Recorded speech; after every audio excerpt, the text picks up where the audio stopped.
The first call came at 14:07 hours. Then the second. By the 10th, I knew the shockwave had hit. I can picture the scene so clearly it's as if I were there. The panicked town hall meeting, the air thick with the smell of broken promises and cheap coffee. At the center of it all would be my father, Robert, a retired Army colonel who lived and breathed the illusion of control, standing frozen as his entire world came apart at the seams. The local congressman, a man my father had golfed with for 20 years, would be at the podium, pale and stammering about a last-minute strategic reprioritization. And then my father's phone would have buzzed. A single news alert delivering the final fatal blow. Project Titan, the $4.5 billion defense contract he had hitched his entire legacy to, was now indefinitely halted. The final words from the congressman's mouth would have echoed in the stunned silence. The final kill order he'd read from a tablet, his voice trembling, came from the DoD's Strategic Resource Command. From the desk of the lead analyst. I can just see the gears turning in my father's head, the slow dawning horror as he stumbled out of that room, fumbling for his phone, dialing my number with a desperation I had waited a lifetime for. But all of that, the frantic calls, the public humiliation, the collapse of his carefully constructed kingdom, all of it truly began just 24 hours earlier. It started on his pristine lawn, with a simple gift bag in my hands. It was the Saturday before Father's Day, and he was hosting a celebratory barbecue for the town's most important people. I saw my brother Mark, the family's golden boy whose flashy real estate deals made him a local hero, smirking behind my father's shoulder as I approached. My father looked at my gift, then at me, his eyes filled with a familiar disappointment that I knew better than the back of my own hand. "I appreciate the thought, Eva," he said, his voice loud enough for his guests to hear every carefully chosen word. "But this is for the people actually building this town's future. Frankly, your job is a little abstract, an embarrassment." He let the word hang in the air between us, a verdict delivered. "Don't show up tomorrow. It wouldn't look right." The insult landed with the dull thud of 1,000 previous dismissals from the internal ledger I kept. It was the same hollow feeling from when he called my commission a cute hobby, or when Mark's minor business wins were celebrated with steak dinners, while my national security commendations earned a polite, vacant nod. Mark just patted my shoulder, a gesture of condescending pity. "Don't worry, sis," he whispered. "We'll tell you all about how we sealed the deal on Project Titan." I looked from his smug face to my father's, and a small, cold smile touched my lips. He said my presence would be an embarrassment at his celebration of Project Titan. He had no idea I was the only person in the world who could give the final authorization to greenlight it. To understand the call I made when I got back to my base, you have to understand the two lives I was living.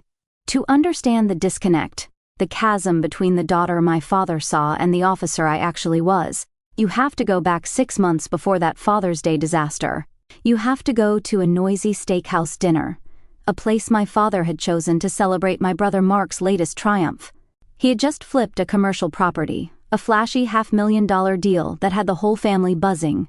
The wine was flowing, and my father was holding court, his voice booming with pride as he retold the story of Mark's brilliant negotiation skills. Mark, the golden child, soaked it all in, his charisma a shield against any and all mediocrity. He was, in my father's eyes, a builder of empires, a man of tangible success. Then, there was me.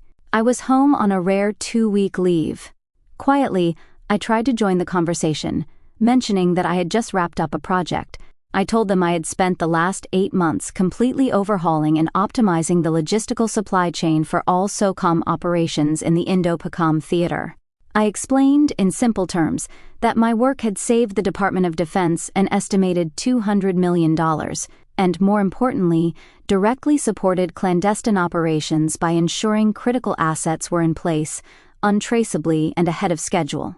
There was a brief, polite silence. My father patted my hand, his expression a placid mask of disinterest. "That's nice, honey," he said, turning back to my brother. "Lots of spreadsheets, I imagine. Now, Mark, tell us more about the zoning permits." "That's when the nickname was born," whispered between my father and brother with a chuckle. "Major Paperclip, that's what they called me. It was their private joke. their label for my entire career. It was easier for them to imagine me in a dusty back office, managing paperclips, than to comprehend the reality of my world. That nickname was just another entry in the long, silent ledger I kept in my mind. A ledger filled with forgotten birthdays, dismissed achievements, and the heavy, constant weight of being fundamentally misunderstood. To them, my life was an abstraction, a series of numbers on a page that couldn't possibly compare to the solid, respectable world of real estate and local politics. They saw a woman playing with spreadsheets, but the woman they called Major Paperclip didn't actually exist. She was a fiction they had created to make themselves comfortable. The real me lived in a different universe entirely. A universe that smelled of cold, filtered air and ionized electricity. My real office was a SCIF, a sensitive, compartmented information facility, at Offutt Air Force Base. It was a sterile, windowless vault where the only sound was the quiet hum of servers processing trillions of bytes of global data per second. In that room, there were no family politics, no golden children, no condescending pats on the hand. There was only the mission. There was only the data. I remember standing in front of a massive, glowing screen, briefing a room full of stone-faced colonels and one two-star general. These were powerful men who commanded divisions and controlled billion-dollar budgets. They were also men who desperately wanted Project Titan to be approved for political reasons. I was the one standing in their way. In that room, I wasn't honey or sis. I was Major Rostova, the lead analyst for Stratcom's Resource Command. My voice was calm and steady as I laid out the brutal, inconvenient facts. The initial assessment for Project Titan, I explained, my words precise, relied on outdated infrastructure viability reports from 2022. It's a fatal flaw. I pointed to a blinking red zone on the map. My new analysis, which factors in the Neptune directive for prioritizing strategic sea-lift capability, shows a 78% chance of catastrophic failure in a peer competitor conflict scenario. I let that sink in. The project doesn't just waste money, gentlemen. It actively creates a critical vulnerability in our national defense posture by diverting assets from where they are existentially necessary. It cannot proceed as planned. The colonels shifted in their seats, their expressions a mixture of annoyance and disbelief. I could feel their resistance, their desire to dismiss me. But then my commanding officer, General Matthews, a weathered but brilliant commander who saw through rank and straight to the data, spoke up. He hadn't looked away from me once. His voice cut through the tension. "Your analysis is sound, Major," he said, his gaze sweeping over the other officers. "The political optics are secondary to strategic readiness." In that moment, with that single sentence, he gave me the respect my own father never could. He saw my competence, not my gender or my quiet demeanor. He saw the work. This duality was my life. On one side, my father's world of loud, tangible victories. On the other, my silent world of invisible, critical ones. And in the middle was my mother, the great enabler. I remember calling her after that steakhouse dinner, my voice tight with a frustration I couldn't show anyone else. She sighed, her voice laced with a familiar, weary sadness. "Eva, you know how your father is," she'd said. "He's old-school Army. He just wants a legacy he can see, and Mark gives him that. This Project Titan is his whole world right now. It means everything to this town, to him." Then came the line she always used, the phrase that put the entire weight of their dysfunctional piece squarely on my shoulders. Just try not to make waves. For years, I had accepted the two worlds. The world where I was Major Paperclip, and the world where I moved billion-dollar assets. After my father barred me from his home, I decided it was time to make those two worlds collide. The drive back to my apartment on base was silent. The angry, hurt words I should have felt were absent. In their place was a strange and profound calm, a chilling clarity that settled over me like a winter fog. There were no tears.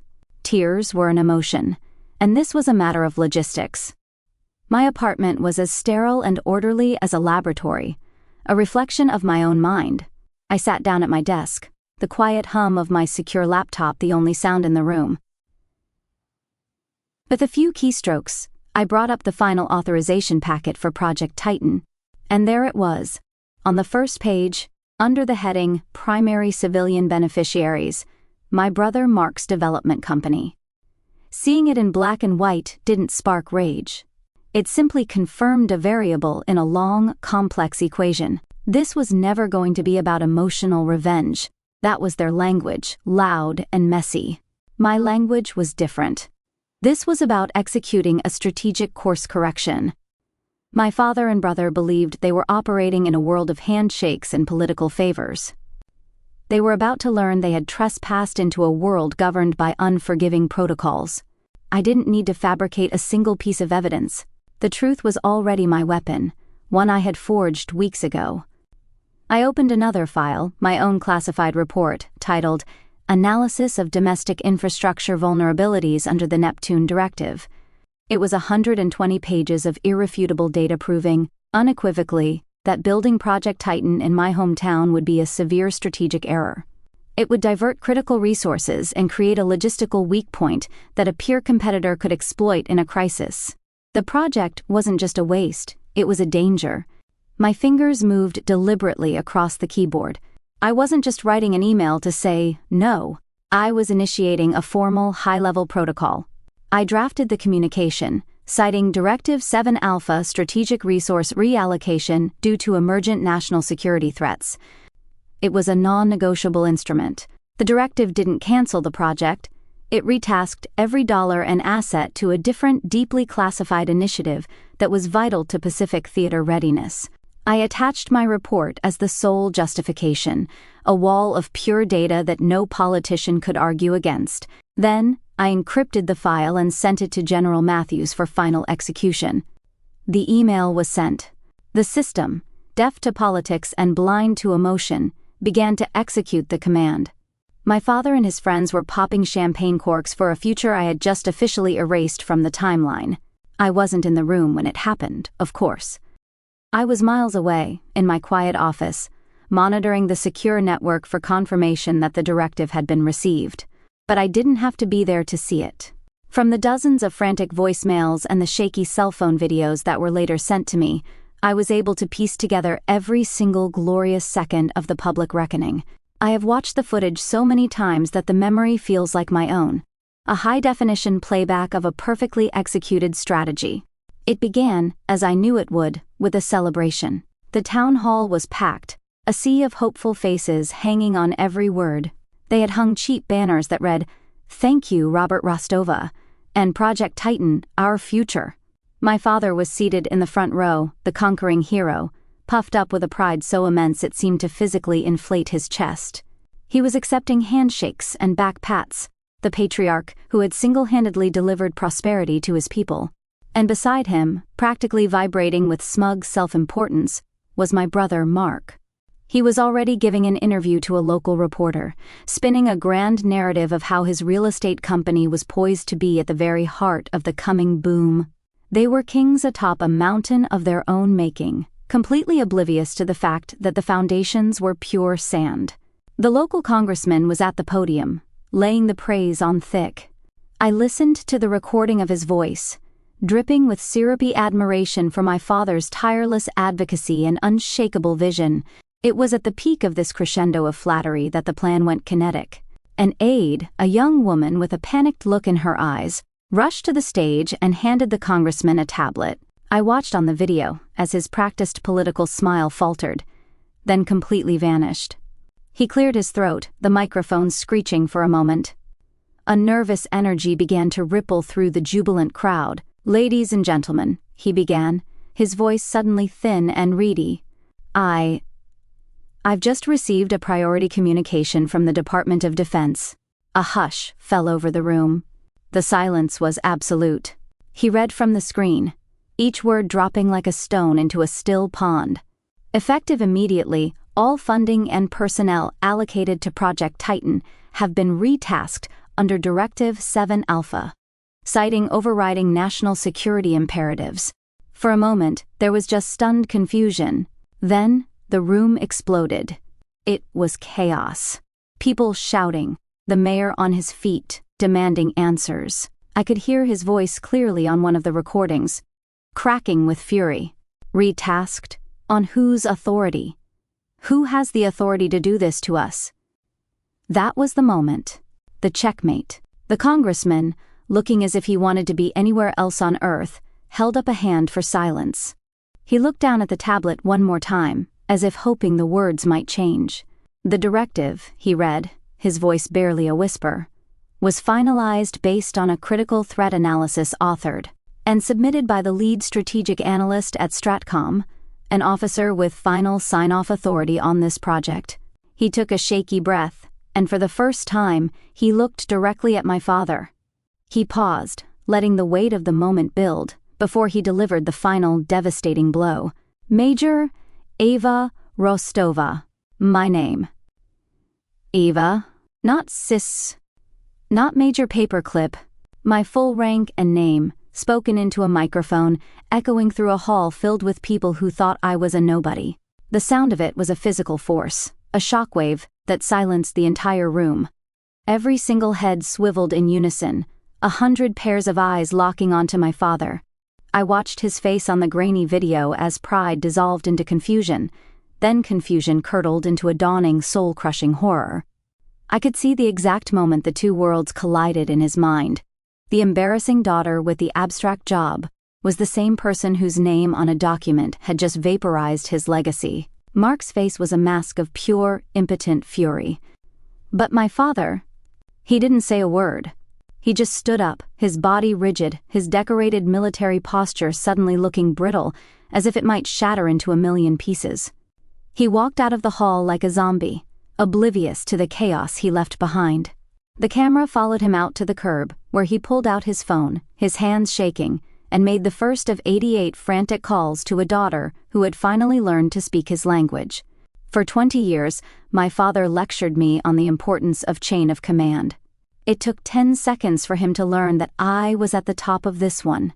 In the immediate aftermath, my office remained an island of profound calm in the hurricane I had unleashed. My phone, which I'd placed face down on the corner of my desk, was a furious, vibrating square of black glass. It buzzed incessantly, a desperate, unanswered plea from a world that no longer had clearance to reach me. I ignored it. My focus was 10,000 miles away, on a live satellite map of the South China Sea, tracking the subtle, dangerous dance of naval assets. The frantic buzzing was just noise. The map was the signal. That was the difference between my father's world and mine. He was consumed by the noise. I commanded the signal. The door opened, and General Matthews stepped inside, holding a secure tablet. He didn't mention the vibrating phone on my desk. He didn't have to. He just nodded toward the map.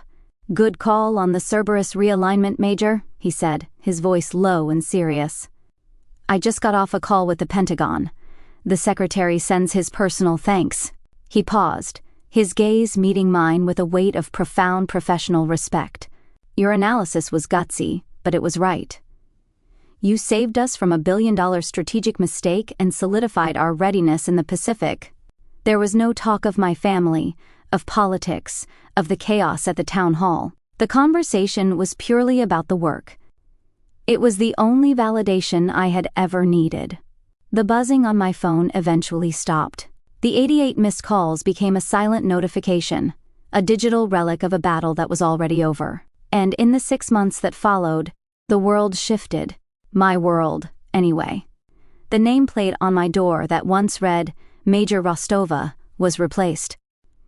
The new one was heavier, made of polished mahogany with crisp gold lettering that seemed to absorb the light. It read, Lieutenant Colonel Eva Rostova, Director, Pacific Strategic Analysis. I was no longer just a lead analyst, I was in command of the entire section. My new office had a large window that overlooked the airfield, where the hulking silhouettes of C-5 Galaxy transport planes were loaded day and night, the very assets my work directed. It was a tangible, powerful view of my invisible empire. My new role came with a new team, a group of the sharpest minds I had ever encountered, each hand-picked by me. I remember my first major briefing as director, standing at the head of a massive conference table. The room was silent, But it was a different kind of silence than the one at my family's dinner table. That silence had been heavy with things unsaid, with dismissal and disinterest. This silence was electric. It was the sound of focused, brilliant people listening, processing, and preparing to engage. They looked at me not as a daughter or a sister, but as their commander. Their questions were insightful, their challenges were strategic, and their respect was earned and given in return. This, I realized, was my true family. It wasn't a family forged by the accident of blood and held together by dysfunctional obligation. It was a tribe forged in the crucible of competence and bound by the honor of a shared critical mission. There was no golden child, no invisible one. There were only assets, professionals dedicated to the truth of the data. We were a unit. We were a legacy in motion, a living, breathing entity of purpose. I had spent so long trying to earn a seat at a table where I was never wanted, only to realize I was meant to build my own. One afternoon, months after I had settled into my new role, an email notification popped up on my screen. It was from my father's personal address. The subject line was blank. My finger hovered over the mouse, a ghost of old anxieties momentarily surfacing, before dissolving into the calm resolve I now possessed. I clicked it open. The message was only a few words, the digital equivalent of a humbled whisper. It read, "Eva, I was wrong about everything. Please call me." I read the words once, then a second time. I felt no surge of triumph, no lingering sting of anger, no desire to respond with the fury he deserved. I felt nothing, an absence of pain, a quiet, peaceful emptiness where the wound used to be. His apology, the thing I once thought I needed to heal, was now irrelevant. My peace was no longer his to give. I moved my cursor, not to reply and not to delete. I clicked archive. The message vanished from my inbox, filed away into the vast, silent record of the past, and I turned back to the global map on the main screen. My work, my real legacy, was waiting. My father told me I wasn't welcome for Father's Day, so I went back to the place where I was. He spent his life trying to build a legacy out of concrete and steel, but I learned that a true legacy is invisible. It's a signature on a page that can change the world. If you've ever had to build your own value when no one else would, share your story below. In this community, your authority is always recognized.